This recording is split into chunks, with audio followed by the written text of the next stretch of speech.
Hello student, स्वागत है आपका बीएड विद एसएसपी में। आज हम पीसी 4 के क्वेश्चंस करेंगे जो कि आपका एनवायरमेंटल एजुकेशन बुक है, जो कि आपके बीएड सेकेंड ईयर का है। अगर आप सीसीएस के स्टूडेंट हैं तो ये वीडियो आपके लिए बहुत ज़्यादा ज़रूरी है। तो चलिए शुरू करते हैं आज की वीडियो शुरू करने से पहले मैं आपको ये बता दूं कि जो हम ये कॉन्सेप्ट कर रहे हैं, जो ये टॉपिक कर रहे हैं, आपके ये सोशल स्टडी से रिलेटेड भी है, ज्योग्राफी के चैप्टर से रिलेटेड है। तो आप इसको ध्यान से देखेंगे। If you are not in B Ed final year और first year, then it is also important for you. Even you are any of class, whether it would be 7th 8th 9th 10th 11th 12th, आप किसी भी class में हैं, वो आपके लिए काफ़ी बेनिफिशियल है टॉपिक। तो होप्स हो कि आप इसको बहुत ध्यान से देखेंगे। इस वीडियो का लिंक मैंने दोनों अपने चैनल्स में सेंड कर दिया है, दोनों ही चैनल्स में डाल दिए हैं, जो कि सोशल स्टडी विद एसएसपी है और जो बीएड विद एसएसपी है। तो आप दोनों ही चैनल्स में इसको देख सकते हैं, क्योंकि ये दोनों ही टॉपिक से रिलेटेड है। तो चलिए समय बर्बाद ना करते हुए आज की वीडियो स्टार्ट करते हैं। Okay, now we come to the first question, that is third question of the PDF. So in this PDF, here is a third question that define Indian Board of Wildlife. देखिए, Indian board of wildlife IBWL इसकी short form है। IBWL की full form पहले आपको लिखनी होगी, then you can write its answer in explanation. तो इसका एक्सप्लेनेशन, जैसे कि आप जानते हैं, Indian board of wildlife, ये वाइल्ड लाइफ से रिलेटेड कुछ ना कुछ इन्होंने लॉ बनाया होगा। फर्स्ट ऑफ ऑल हम क्वेश्चंस को देख के ही समझ सकते हैं कि उसमें क्या कहा जा रहा है। तो 20% आइडिया तो आप वहीं से देख के निकाल सकते हैं। अगर वो वर्ड आपके लिए नोन है तो आप खुद ही उसके आंसर बना सकते हैं। वाइल्ड लाइफ से रिलेटेड मीन्स कि वाइल्ड लाइफ की बात हो रही होगी। Now we come to the topic. IBWL is an organization launched by ministry of the environment of India 1952। Ministry of environment जो था 1952 का, उसके द्वारा लॉन्च किया गया था। क्या लॉन्च किया गया था? IBWL कब किया गया था? 1952 में। It advises the central government to framing the policies and measures of conservation of wildlife. Its function, देखिए, सबसे मेन बात यह है कि ये किस चीज़ के लिए ट्राई करता है, इसका वर्क क्या है। तो वर्क ये है इसका बेसिकली कि ये framing the policies and measures of conservation of the wildlife, ये जो सेंट्रल गवर्नमेंट है उनको ये एडवाइस करते हैं कि आपको कैसे फ्रेम करना है वाइल्ड लाइफ से रिलेटेड, आप कैसे लॉ बना सकते हैं, क्या बना सकते हैं, क्या क्या स्टेप्स होने चाहिए, क्या क्या ज़रूरी हैं, उसके क्या आउटकम्स आ सकते हैं, उस आउटकम्स पे हम और किस तरह से फीडबैक दे सकते हैं। ये सभी चीज़ इनका जो है सिर्फ एडवाइस करने का काम है, ज़्यादातर जो इनका एडवाइस करने का काम है। और ये किसको एडवाइस करते हैं? सेंट्रल गवर्नमेंट को। देखिए, सबसे पहले मैं आपको ये बता दूं कि सेंट्रल गवर्नमेंट के अंडर में ही इंडियन वाइल्ड लाइफ सैंक्चुरीज या इंडियन वाइल्ड लाइफ फॉरेस्ट जो है, वो सभी चीज़ें उसमें, ज़्यादातर चीज़ें उसी में ही आती हैं। चाहे वो कोई रिजर्व हो, फॉरेस्ट सैंक्चुरी हो, या अलग टाइप का कोई छोटा मोटा सा बना दिया हो, गार्डन टाइप में, जू हो गया, वो सब उसी के अंडर में आते हैं, सेंट्रल गवर्नमेंट के अंडर में mostly. Now we have to know about its function. So function is to advise setting up of national park. मैंने आपको जैसे भी बताया कि setting up of national park बनाना है, कहाँ बनाना है, कैसे बनाना है, कहाँ पे नीड है, कौन सा एनिमल एक्सटिंक्ट होने की कैटेगरी में है यानी इंडेंजर्ड कैटेगरी में है, ये बताना, कौन सी स्पीसीज कम हो रहे हैं, ये सभी तरह के जो भी इकोलॉजिकल एंड एनवायरमेंटल इश्यूज हैं, खास करके animals, birds, flora and fauna से रिलेटेड, वो इनका काम होता है कि वो इनको एडवाइस करें। तो हम बोल सकते हैं कि पहला इनका वर्क है कि setting up of national parks to review the progress of wildlife. अब इन्होंने जो इन्हें एडवाइस दिया, उनको रिव्यू भी इनका करना काम है। ये फीडबैक अक्सर लेते रहते हैं कि कहाँ पे रिव्यू पहुंचा है, कैसे हुआ है, आप कितना वर्क कर रहे हैं, स्टाफ क्या कर रहे हैं, उनको प्रॉपर मेंटेनेंस दी जा रही है या नहीं दी जा रही, जानवरों के लिए जो सोर्स ऑफ इनकम आता है, जो बजट आता है, क्या आप उस पर उतना वर्क कर रहे हैं। बहुत सारे क्वेश्चन है जो कि इनका काम होता है, ये रेगुलर इनका फीडबैक लेने का काम होता है। वो अलग बात है, ये ना लें। नेक्स्ट है टू प्रमोट पब्लिक इंटरेस्ट, और इनका एक काम ये भी होता है कि पब्लिक इंटरेस्ट को ये प्रमोट करते हैं। देखिए, पब्लिक इंटरेस्ट यानी कि जो आम जनता है उनकी रुचि इन चीज़ों में बहुत होनी चाहिए, क्योंकि ठीक है वाइल्ड लाइफ अलग है, ह्यूमन लाइफ अलग है, बट दे आर इंटरकनेक्टेड। अब इंटरकनेक्टेड कैसे हैं ये हम नेक्स्ट टॉपिक बताएंगे। फिलहाल आप ये समझ लिए कि इंटरकनेक्टेड है। होप्स हो कि आपको पता हो, as a student, as a teacher आपको बहुत अच्छी तरह से पता भी हो, अगर आपने काफ़ी डीपली स्टडी की हो। चलिए टॉपिक पे आते हैं। टू प्रमोट पब्लिक इंटरेस्ट, तो इसके 3 फंक्शंस थे, to advise setting up of national parks, to review the progress of wildlife and to promote public interest. Hope so कि ये तीनों जो इसके वर्क हैं आपको अच्छी तरह से आगे होंगे। इनके वर्क्स और हैं, but it is very important work that you can learn easily. And I have mentioned here that what is the work and which organization is support it, or in which organization it is the part, and when it was launched. I have told you all these things, किस organisation का part है ये, कब ये बना है, इसके क्या उद्देश्य हैं, क्या फंक्शन है, वो मैंने आपको सभी चीज़ें बता दी हैं। तो चलिए आते हैं नेक्स्ट टॉपिक पे। नेक्स्ट टॉपिक आपका differentiate between ecology and ecosystem. देखिए वीडियो की स्टार्टिंग में मैंने आपसे कहा था कि ये 6, 7, 8, 9, 10, 11, 12 सबके लिए है। एज अ स्टूडेंट भी आपके लिए यूजफुल है, एज अ टीचर भी यूजफुल है, और if you are not in both still it is important for you. अगर आप इन दोनों में से कुछ भी नहीं है, ना स्टूडेंट है ना टीचर है, फिर भी आपके लिए जानना जरूरी है कि इकोसिस्टम और इकोलॉजी में क्या डिफरेंस है। क्या डिफरेंस है? It is a science of environment that study about population and community that consist biological and physical environment that is on the behalf of science of relationship of organisms। देखिए ecology उसे कहते हैं कि ये एक तरह से साइंस है, यानी कि एक तरह से स्टडी है जो किसको स्टडी करता है, एनवायरमेंटल स्टडी को करता है, जिसमें कि बायोटिक और अबायोटिक कंपोनेंट्स दोनों आते हैं। इनका रिलेशनशिप आता है आपस में कि हम दोनों चीज़ों को कैच कर रहे हैं, दोनों चीज़ों को स्टडी कर रहे हैं, दोनों चीज़ों को रीड कर रहे हैं। तो consist biological and physical environment. देखिए मैंने आपसे कहा biological and physical environment. Physical environment में कुछ नॉन लिविंग थिंग्स भी आ सकती हैं। तो that is the behalf of the science of relationship of organism. आपस में इनका क्या रिलेशन है, जैसा कि मैंने अभी आपको बताया था कि ह्यूमन बीइंग और एनिमल्स बीइंग आर को रिलेटेड टू ईच अदर। तो इस पॉइंट को, इस पार्ट को हम किसके जरिए पढ़ते हैं? इकोलॉजी के जरिए। तो इकोलॉजी के जरिए यानी कि इकोलॉजी में हम ये सभी चीज़ें पढ़ते हैं। Now we come to the next topic, ecosystem. Ecosystem क्या होता है? It deals with the system of environment that has 3 component. देखिए इकोसिस्टम जो होता है वो भी एनवायरनमेंट की स्टडी के लिए होता है, बट इसमें 3rd कंपोनेंट ऐड हो जाता है, that is energy. Organism, environment, energy. Organism, environment, energy, इन तीनों का आपस में क्या रिलेशन है, किस तरह से ये आगे वर्क करते हैं, कैसे बढ़ते हैं। तो ये चीज़ें इसको बताया जाता है कि इनका एनवायरनमेंट में क्या इंपॉर्टेंस है एंड क्या रोल है। It analyses the relationship of system with in space and time unit. ये इस चीज़ को भी एनालाइज करता है कि system with in space and time unit, space और टाइम यूनिट से इसका क्या रिलेशन है, उसके बिहाफ पे एनालाइज किया जाता है। सपोज कीजिए कि कुछ वाइल्ड लाइफ सैंक्चुरीज या कुछ वाइल्ड लाइफ के बारे में आप फोटोग्राफी कर रहे हैं। सपोज दैट आप you are photographing on the wildlife animals. आपको टारगेट दिया गया है, first of all you have to go Kashmir and then next month you have to go Kerala. So time and place, आप कश्मीर गए जनवरी में, केरला पहुंचे जून में। कश्मीर है नॉर्थ में, केरला है साउथ में, तो दोनों में टाइम और प्लेस में डिफरेंस होगा। इट मीन्स कि दोनों की बायोडाइवर्सिटी में भी फर्क होगा और फ्लोरा फौना में भी डिफरेंस होगा। तो ये सभी चीज़ें आपकी कहाँ आ जाती हैं? इकोसिस्टम में, कि वहाँ का इकोसिस्टम थोड़ा सा चेंज होगा, इवन बहुत ज़्यादा चेंज होगा, क्योंकि बहुत ज़्यादा डिफरेंस आ गया नॉर्थ और साउथ का।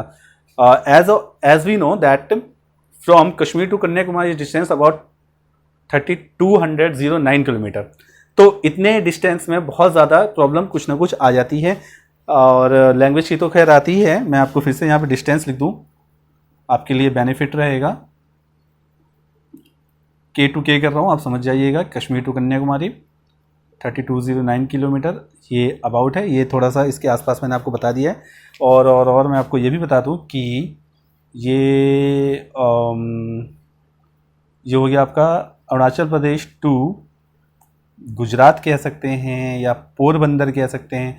That is the western part of India. तो क्या डिस्टेंस होगा इसका? It is something 2917 kilometer. You can check on the net, you will find its answer nearby about this। So now we come to the topic. आप internet पे check कर सकते हैं. Kashmir to Kanyakumari about around ये distance होगा, and Arunachal to Gujarat जो है, Arunachal Pradesh to Gujarat, वो इसका ये डिस्टेंस होगा. सर चलिए आते हैं नेक्स्ट टॉपिक पे. होप सो कि आपको इकोलॉजी और इकोसिस्टम डिफेंस समझ में आ गया हो. ओके, नेक्स्ट है क्वेश्चन 3 जो कि UT2 का. हमने यहाँ मेंशन किया है UT1 UT2. UT2 में UT1 में 2 ही क्वेश्चन इंपॉर्टेंट है जो कि आपको काफ़ी ज़्यादा इंपॉर्टेंट है. So it has been mentioned here, and now we come to the UT2. UT2 का ही क्वेश्चन नंबर 3 है. Explain forest conservation act 1980. देखिए 1980 है, ये 1986 नहीं है. 1986 में कुछ और हुआ था, वो एजुकेशन से रिलेटेड हुआ था. ठीक है, तो आपको if you are in B.Ed first year and B.Ed second year, then you don't need to be confused और पैनिक कि ये क्या हो गया यार, ये तो 96 और 90 में कोई डिफरेंस ही नहीं है. डिफरेंस ये है कि 90 है, 1980 है और वो 1986 है. Now we come to the topic. Explain forest conservation act 1980. It was came into force on 25th October 1980. ये कब आया था? 25th October 1980. देखिए 25th अक्टूबर 1980 को ये इम्प्लाई हुआ था, या आप कह सकते हैं फोर्स में आया था, या लॉन्च हुआ था. Whatever you can read and you can learn that you have to learn about this word. जो भी आपको रिमेंबर हो सके उसको आप कर सकते हैं. In this act without permission no other states can make any law or rule that's main uses was to protect wildlife. The main uses was to protect wildlife reserved. ये एक ऐसा एक्ट था जो कि 25th अक्टूबर 1980 में implement हुआ था, और इसमें यह था कि स्टेट कोई भी लॉ नहीं बनाएगा जब तक उसे कोई स्पेशल परमिशन नहीं मिल जाती है. किस पे लॉ नहीं बनाएगा? वाइल्ड लाइफ पे. आपने एक केस देखा होगा, सलमान खान का जो केस चल रहा है वो इसी के रिगार्डिंग चल रहा है, और क्योंकि ये सेंट्रल लेवल का केस है इसलिए अब तक ये ख़त्म नहीं हुआ है. वैसे तो कोर्ट केस वैसे ही बहुत लंबे चलते हैं हमारे इंडिया में. चलिए नेक्स्ट टॉपिक पे आते हैं. मेक एनी लॉ और rule that's main use was to protect wildlife reserve. इसका जो मेन वर्क था ये था कि वाइल्ड लाइफ रिजर्व को आप प्रोटेक्ट करेंगे. देखिए कैसे भी प्रोटेक्ट कर सकते हैं आप. इकोलॉजिकल सिस्टम पर उसकी स्टडी कर सकते हैं, इकोसिस्टम पे स्टडी कर सकते हैं, और वाइल्ड लाइफ रिजर्व पे स्टडी कर सकते हैं, वाइल्ड लाइफ सैंक्चुरीज पे रिसर्च कर सकते हैं या स्टडी कर सकते हैं, जू पे रिसर्च या स्टडी कर सकते हैं. बहुत सारे तरीके हैं. इन सभी चीज़ों को अगर आप देखते हैं तो उसके बिहाफ पे आप इसको स्टडी कर सकते हैं. लेकिन यहाँ पे बेसिकली क्या दिया हुआ है, हमें फॉरेस्ट कंजर्वेशन दिया है. फॉरेस्ट से रिलेटेड या फॉरेस्ट से डायरेक्ट रिलेटेड थिंग्स को हम इसमें कंजर्व करते हैं, उसकी देखरेख करते हैं. और वो क्या है वो आपको पता ही है. डायरेक्ट फॉरेस्ट है, आप इसका सोइल भी कह सकते हैं, या इसका एनवायरनमेंट कह सकते हैं, इसके वाइल्ड लाइफ कह सकते हैं, इसके मेन है कि इसके जो ट्रीज़ हैं वो कह सकते हैं. कुछ ट्रीज़ बहुत लंबे लंबे होते हैं, कैनोपीज टाइप में होते हैं, जो कि एवरग्रीन फॉरेस्ट में पाए जाते हैं. डेंस फॉरेस्ट जो होते हैं इतने ज़्यादा डेंस मीन्स घने जंगल इतने ज़्यादा घने होते हैं कि ऊपर कैनोपी टाइप में, यानी कि एक कैनोपी होप्सो कि आप जानते हो किसे कहते हैं, जो एक टेंट टाइप का होता है, इस टाइप शेप में बना हुआ होता है, तो उसे कहते हैं कैनोपी. जो जोकर की टोपी होती है वो कैनोपिकल शेप में होती है, तो कैनोपिकल शेप में वो बना होता है. और वाइल्ड लाइफ जो फॉरेस्ट होते हैं वहाँ पे कई तरह के हर्ब्स पाए जाते हैं, श्रब्स पाए जाते हैं. So that are very very very important for us. So it is very necessary to make these kinds of law to protect our wildlife sanctuary and wildlife things and bio reserve things.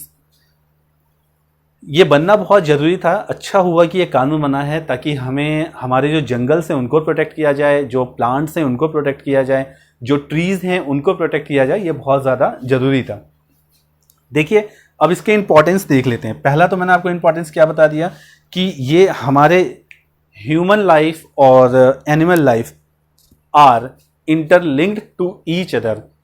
Human life, flora and fauna also interlinked to each other. ये बात मैं आपसे तीसरी बार बोल रहा हूँ, hopes हो कि आप ये बात याद रखेंगे. ये एक दूसरे से जुड़े रहते हैं, इसलिए हमें इनकी केयर करना बहुत ज़्यादा ज़रूरी है. एक दूसरे से क्यों जुड़े रहते हैं ये मैं आपको नेक्स्ट वीडियो बताऊँगा. अगर किसी को ज़्यादा प्रॉब्लम हो तो आप मुझे कमेंट में लिख के दे सकते हैं, मैं वहाँ पर आंसर आपकी सॉर्ट आउट कर दूंगा. प्रॉब्लम जो भी आपकी वो सॉर्ट आउट कर दूंगा. अब हम टॉपिक पे आते हैं. Helpful to make ecological balance. देखिए इसके इंपॉर्टेंस ये है कि इकोलॉजिकल बैलेंस इससे बनता है कि जो चीज़ें आपस में इंटरडिपेंडेंट हैं, फिजिकल एनवायरनमेंट या लिविंग एनवायरनमेंट या वाइल्ड लाइफ एनवायरनमेंट या ह्यूमन एनवायरनमेंट, ये कहीं ना कहीं सब एक दूसरे से इंटरकनेक्टेड होते हैं, ठीक है। तो इसे कहते हैं इकोलॉजिकल। तो ये क्या करता है कि इकोलॉजिकल जो हमारा एनवायरनमेंट है उसको बैलेंस करता है, और जो कि बहुत ज़्यादा जरूरी है। देखिए अगर ये बैलेंस, अभी इतनी ज़्यादा गर्मी क्यों पड़ रही है, क्योंकि ये चीज़ें बैलेंस में नहीं है। आप देखेंगे कई हमारे जो स्पेसीज हैं वो खत्म होते जा रहे हैं। आप देखेंगे कि जो स्पैरोज हैं, यानी कि गौरैया जिसे कहते हैं, जो चिड़िया होती है, उसकी प्रजाति बहुत खत्म होती जा रही है। इसी बिहार पे एक मूवी बनाई गई थी रोबोट 2। तो रोबोट 2 होप सो आप लोगों ने सबने देखी होगी, नहीं देखी तो आप ये लोग देख भी सकते हैं जाके, कि उसकी स्टोरी बेसिकली इसी पर है कि जो रेडिएशन है हमारे फ़ोन का, जो आप यूज़ करते हैं 3G 4G 5G, इंडिया को छोड़ के कुछ कंट्रीज़ हैं जहां इंडिया को छोड़ के बहुत सी कंट्रीज़ में 5G तो नॉर्मल यूज़ हो रहा है, लेकिन कुछ कंट्रीज़ ऐसी हैं जहाँ पर 6G पे भी काम चल रहा है। इंडिया में बहुत जल्द 5G आने वाला है। ये आने वाला तो है, टेक्नोलॉजी तो आगे बढ़ रही है, लेकिन इससे हमारे जो जीव जंतु उनका बहुत नुकसान हो रहा है, और ये बहुत ज़्यादा गलत बात है। सोशल मीडिया पे या व्हाट्सएप पे या फेसबुक पे हम उल्टी सीधे बहुत सारे मैसेज स्प्रेड करते हैं। होप्स हो कि आपको मेरी बात ये समझ में आ रही होगी और आप उन चीज़ों का ध्यान रखेंगे। मोबाइल फ़ोन सिर्फ और सिर्फ अपने यूज़ के लिए यूज़ करें, ये नहीं कि आप 24 में से 12-15 घंटे मोबाइल में ही लगें। आप जितना रेडिएशन का यूज़ करेंगे उतना उनको नुकसान होगा। रेडिएशन से उनको भी नुकसान होता है, हमें भी नुकसान होता है। आपको अपने मोबाइल के रेडिएशन से हमेशा बचना चाहिए, और रेडिएशन से बचने का ये तरीका है, रात को जो आप मोबाइल अपने तकिए के नीचे, जेब के नीचे या सर के नीचे रख के सोते हैं, ये बहुत ज़्यादा गलत है। आपको ऐसा नहीं सोना चाहिए। आप तो एज अ हैबिचुअल या फॉन्ड ऑफ मोबाइल के दीवाने हो गए ऐसा कर लेते हैं, लेकिन आपको अंदर ही अंदर वो हेडेक होता है, प्रॉब्लम हो रही होती है, सर में दर्द हो सकता है, और भी कई चीज़ें हो सकती हैं। So you have to minimum 1 meter distance to keep your phone. आपको अपने फ़ोन से कम 1 मीटर का डिस्टेंस रखना होगा। चाहे आप जहाँ सो रहे हैं अपने पास ही रखें, लेकिन एक चेयर रख लें, वहाँ पर फ़ोन रख सकते हैं। ये आपके लिए काफ़ी बेनिफिशियल होगा। और फ़ोन प्लीज़ सिर्फ यूज़ करें इंपॉर्टेंट थिंग्स के लिए। बाकी चीज़ों के लिए यूज़ करेंगे तो इंटरनेट से जो रेडिएशन निकलता है, जो कि सीधे आपके माइंड पे असर कर सकता है, आपके बॉडी पे असर कर सकता है। सोचिए कि अगर वो हम पे इतना असर कर रहे हैं, तो जो चिड़िया होती हैं वो हमसे कितना ज़्यादा छोटी होती हैं, उनका कितना नुकसान होता होगा। So as a human being ये हमारी रिस्पॉन्सिबिलिटी कि हम उनकी रक्षा करें। छत पे सिर्फ पानी रख देने से कुछ नहीं होता है, हमें उनको रक्षा भी करना होगा, और उनके लिए हर वो एनवायरनमेंट बनाना होगा जो कि उनके लिए बेनिफिशियल है। Now we come to the topic. देखिए, can increase the environment economical development. इससे इकोनॉमिकल डेवलपमेंट भी इंक्रीज होता है। अगर हमने वाइल्ड लाइफ पे अच्छी तरह से, सरकारी काम की तरह नहीं, अगर अच्छी तरह से ध्यान दिया तो क्या होगा कि हम इसको आगे बहुत ज़्यादा आगे ले जा सकते हैं, और ये कहीं ना कहीं इकोनॉमिकल डेवलपमेंट हमें देगा। और इकोनॉमिकल डेवलपमेंट ऐसा नहीं होगा कि किसी को हार्म हो रहा है, या ह्यूमन बीइंग में बहुत सारी बीमारियां आ रही हैं, या कुछ जानवर जो हैं वो बाहर जाते जा रहे हैं, उनकी प्रजातियां विलुप्त होती जा रही हैं। ये हार्म वाला कामयाबी नहीं मिलेगी। कामयाबी हमें मिलेगी सस्टेनेबल डेवलपमेंट वाली, कि सस्टेनेबल हो, यानी कि सस्टेन कर सकें, हम नेक्स्ट जनरेशन के लिए सस्टेन कर सकें, और ख़ुद के लिए भी इस तरह से वर्क करें कि हमें हमारे एनवायरनमेंट को और जो फ्लोरा फाउना से रिलेटेड जो भी थिंग्स हैं उनको कोई नुकसान ना पहुँचे। सो होप सो कि आपको ये समझ में आ गया होगा कि इकोनॉमिकल डेवलपमेंट। नेक्स्ट है सोयल कंजर्वेशन। इससे सोयल कंजर्व होता है। आप जितनी ज़्यादा प्रोटेक्ट करेंगे जंगल्स को, जितना ज़्यादा आप ट्रीज़ लगाएंगे, ट्रीज़ ग्रो करेंगे, हर्ब्स शर्ब्स जो भी मेडिसिनल प्लांट्स जो भी हैं, जितना ज़्यादा आप करेंगे तो उससे सोयल कंजर्व होता है। क्यों होता है? क्योंकि जो रूट्स होती हैं पेड़ की, वो नीचे, जो ज़मीन के नीचे, लैंड के नीचे उसको जकड़े रखती हैं। तो जब जकड़े रखती हैं तो एक पर्टिकुलर एरिया कवर हो जाता है, और आपने जहाँ तक कवर हुआ फिर एक ट्री और लगा दिया तो जो नहीं कवर हुआ वो भी कवर हो जाएगा। इस तरह से we can say that the tree and forest are conserve soil, उसको संरक्षण देते हैं। Next, attract rainfall. देखिए, रेनफॉल ज़्यादातर वहीं होता है जहाँ पर हरियाली होती है। ये इनका क्यों ऐसा होता है ये मैं नेक्स्ट टॉपिक में बताऊंगा। किसी को प्रॉब्लम है तो आप कमेंट में लिख सकते हैं। देखिए, होता क्यों है ये मैं आपको नेक्स्ट टॉपिक में या कमेंट में बता दूंगा। कहाँ होता है और दिल्ली में क्यों नहीं हो रहा है ये देख लेते हैं। जो केरला जैसा एरिया है जहाँ पे हरियाली बहुत है, तो वहाँ पे बारिश ज़रूर होगी। हरियाली वाले जगह पे बारिश होती है। दिल्ली में हरियाली नहीं है या कम है, इसलिए यहाँ पे बारिश नहीं होती है। दिल्ली में तो एक घर में 2 या 3 आपको एसी मिल जाएंगे, जिसकी वजह से हीट इतना आता है कि ऑब्जर्व नहीं हो पा रही हीट, जिससे कि बारिश हो। और यही वजह है जो कि दिल्ली में बारिश या तो लेट हो रही है या कम हो रही है या फिर नहीं हो रही है। Next topic, prevention from wind erosion. देखिए विंड इरोजन क्या होता है, हवा बहुत तेज चल रही है, उसने मिट्टी को उड़ा दिया, एक जगह से दूसरी जगह ले गई। अब एक जगह से दूसरी जगह ले गई तो सोयल कंजर्वेशन तो मतलब एक तरह से इस तरह से हो गया कि सोयल यहाँ चला गया, वहाँ चला गया, इरोजन हो गया, सोयल इरोजन हो गया। तो अगर आपने इस चीज़ को फॉलो किया, जो हमारा जो ये वाइल्ड लाइफ रिजर्व है, इसको अगर हम फॉलो करते हैं तो हम विंड इरोजन को भी प्रोटेक्ट कर सकते हैं, प्रिवेंट कर सकते हैं। नेक्स्ट है एम्प्लॉयमेंट अपॉर्चुनिटी। ये जाहिर सी बात है कि आपको एम्प्लॉयमेंट अपॉर्चुनिटी मिलेगी अगर आप ठीक से यहाँ पर वर्क कर रहे हैं। आपको एम्प्लॉयज़ की नीड होगी, स्टाफ की नीड होगी, और वो सभी स्टाफ ठीक से वर्क कर रहे हैं तो आसपास के जो लोग हैं उनको भी कहीं ना कहीं थोड़ा सा रोजगार मिल जाता है। खास करके जो ट्राइबल्स एरिया के जो लोग होते हैं उनको रोजगार मिलता है, जो कि उनको रोजगार मिलना बहुत ज़्यादा ज़रूरी है। चलिए नेक्स्ट टॉपिक पे आते हैं। Fodder for kettles. देखिए फॉडर का मतलब चारा होता है। ये यहाँ से जो वाइल्ड लाइफ होता है वहाँ से इस टाइप के जो मैंने आपको बताया फॉरेस्ट जो होते हैं, यहाँ पर फॉडर यानी कि चारा जो है उसकी क्रॉप होते हैं, उसकी उगाई होती है, तो अब वहीं पे होती है ज़्यादातर। तो वहाँ से आप कैटल्स के लिए आपके लिए काफ़ी नीडेड होता है। वहाँ पे आप कैटल्स को या तो ग्रेज करने की परमिशन दे सकते हैं, अगर गवर्नमेंट ने आपको परमिशन दिया है तो आप भी वहाँ पे ग्रेज करवा सकते हैं अपने जो भी आपके कैटल्स वगैरह हैं। Otherwise you can purchase from here, आप यहाँ से खरीद सकते हैं। Next, control floods. देखिए ये 3 पॉइंट जो है, soil conservation, attract rainfalls, control floods, इन तीनों का आंसर कहीं ना कहीं एक ही जैसा है। रीज़न जो है वो एक जैसा है। मैं रीज़न अभी नहीं बताऊंगा, ये वीडियो काफ़ी लंबी ऑलरेडी बन चुकी है, इसीलिए मैं बस आपको ये बताना चाहता हूँ कि कंट्रोल फ्लड्स, ये फ्लड को यानी कि बाढ़ को रोकता है। जिस भी एरियाज में बाढ़ जाता आते हैं वहाँ पे हमें